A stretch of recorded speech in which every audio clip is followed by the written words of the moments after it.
Now, listen, roses are red, violets are blue, and what you're attracted to says a whole lot about you. Yeah, I know, that sounds like something you'd hear in a Valentine's card, but it's true. And guess what? The same goes for what you're into in the bedroom. I'm not here to wax poetic, but let's be real. There's a widely accepted belief that a person's sexual fantasies can reveal deeper insights into their personality, and maybe even their psyche. Now hold on, that shouldn't shock you. Studies show that about 98% of folks have had a sexual fantasy at least once in their life. That's almost everybody. If you start digging into the details of these fantasies, whether they're run-of-the-mill or downright kinky, you might just open yourself up to a world of self-discovery. You start understanding yourself better, and even those around you. Dr. Justin Lehmiller said it best. Our fantasies reflect who we are and seem to meet our psychological needs. So, what do your sexual fantasies really say about you? Let's dive in and see what's under the hood here. If you like it rough, let's start with this. Do you like being dominated in the bedroom? Maybe you've dabbled in BDSM, bondage, discipline, sadism, masochism for those of you who aren't familiar with the term. This fantasy is rooted in power dynamics between two people. One's in control, the other submits. Believe it or not, it's a pretty popular fantasy. One study shows that over 74% of respondents listed BDSM as their favorite fetish. Let that sink in. Now, if you're always the one who wants to submit, it might be because you're looking to escape and let go of control. Maybe you're under a lot of stress and this is how you cope. Dr. Justin Lehmiller says people with anxiety around sex often prefer to be dominated because it takes the pressure off. They don't have to make the decisions, and that can be a relief. Submission in the bedroom might also show a need to feel desired or even adored. This could be tied to something called anxious attachment style. But for others, giving up control can actually be freeing. It's like turning off all the noise in your head. So if this is you, you're not alone. On the flip side, if you're more inclined to dominate, you might be craving or lacking control in other areas of your life. Maybe you feel like you don't have enough power, and the bedroom is where you find it. Either way, folks who enjoy dominating tend to have stronger, more assertive personalities. Roleplay or cosplay? All right, next up, roleplay. I bet most of us have daydreamed about being a character in our favorite movie or TV show at some point. Ever dressed up as Sailor Moon or Naruto for Halloween? Yeah, me neither, but a lot of people have.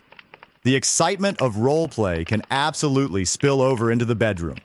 And let's be honest, there's no shame in that. If you're into roleplaying in the bedroom, it could mean you're looking for an escape from your day-to-day reality. Clinical psychologist Dr. Joshua Klapow talks about roleplay being an opportunity to step out of yourself and into someone else. It's like a hall pass for you to act, speak, and feel differently than you normally would. For some, it's a break from stress, anxiety, or even boredom. Just keep in mind, there's nothing wrong with this as long as it doesn't interfere with your real life. Role-playing can be a healthy way to spice things up. But folks, here's a rule you don't want to mess with. Respect and consent are non-negotiable. If you're not comfortable with something, don't do it. Period. Sweetest taboo. Now, according to Dr. Lehmiller's study, people who are more extroverted are more likely to fantasize about adventurous encounters. Think group sex or swinging. What this says is that extroverts often have a stronger need for attention. If someone's dreaming about a threesome, for example, they might be craving all the eyes on them. Here's the surprising part. Introverts, on the other hand, reported preferring kinkier sex and were more open to trying taboo acts in comparison to extroverts. Dr. Lehmiller says introverts might have a harder time establishing sexual relationships they're comfortable with, which can lead them to explore more unconventional fantasies. So, don't let the quiet demeanor fool you. There's often a lot more going on beneath the surface. Foot fetish. Now, don't roll your eyes just yet. A foot fetish might seem strange to some, but it's one of the more common fetishes out there. According to Dr. Lehmiller, about 14% of people report having a sexual fantasy involving feet. That's about 1 in 7. It's not as rare as you think. So, what does fantasizing about feet say about you? Like BDSM, a foot fetish can tap into dynamics of control. Maybe it gives you a sense of power when someone else is playing with your feet, or maybe you like being in control of theirs. This could stem from something in your early experiences, or it could just be the way your mind works. Now, I'm not saying having a passing fantasy about feet means you've got a full-blown fetish. It just means it's crossed your mind. Romance and passion. All right, now let's talk about the folks who fantasize about a storybook romance. If this is you, Dr. Lemmeler suggests that you might be a little on the anxious side, maybe even needy. He says people who fantasize about passionate romantic scenarios are often trying to soothe some deeper sense of insecurity.